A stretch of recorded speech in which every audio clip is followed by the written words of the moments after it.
what has been underground selling of organs and has been happening under the table has now been brought out and now has been made official through a law, and it is governed by law.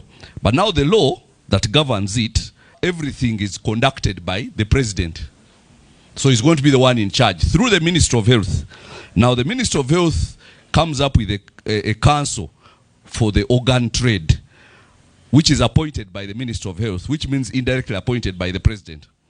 And then these are the ones who determine all organ trade and everything to do with the whole trade of organs. And it's considering that there's already been organ trade and it has been very illegal and very illicit, and people have been going to hospitals, especially Mulago and Chirudu, people who had accident victims and who had very good organs, and they died mysteriously because people wanted to harvest their organs. That has been happening without a law.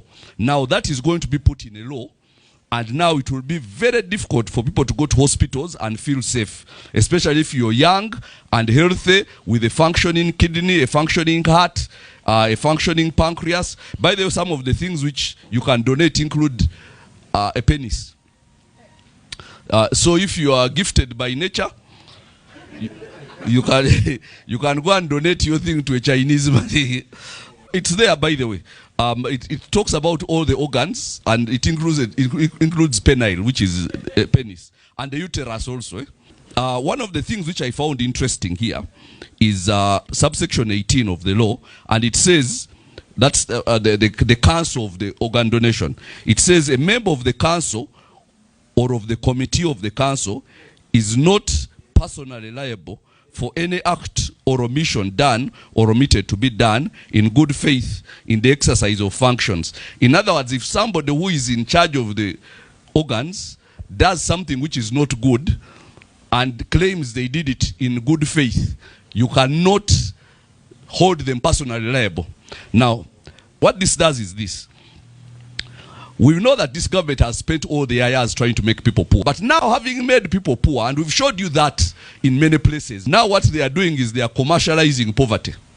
Because you wait and see, because they are going to create a list of people who want organs.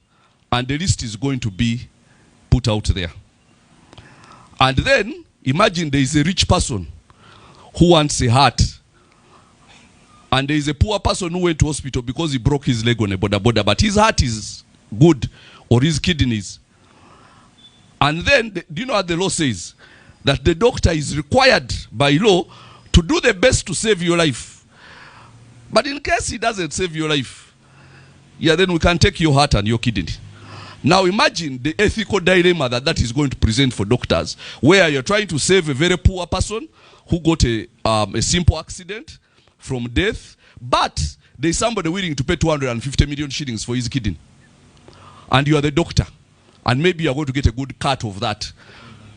And you've been notified, and even the person, as soon as the person came to hospital, now they are only using Mulago, by the way. Mulago is the only hospital they are using for organ transplant for now. But every hospital has the ability to apply, and they can be co-opted into the organ trade.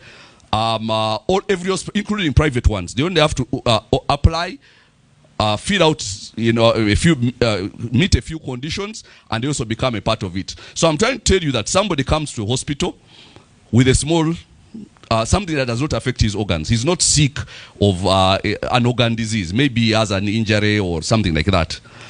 And the doctor first gets his blood group, tests his whatever compatibility and what, then knows somewhere there is somebody called Odaka who needs a kidney, and he has 300 million which is willing to pay.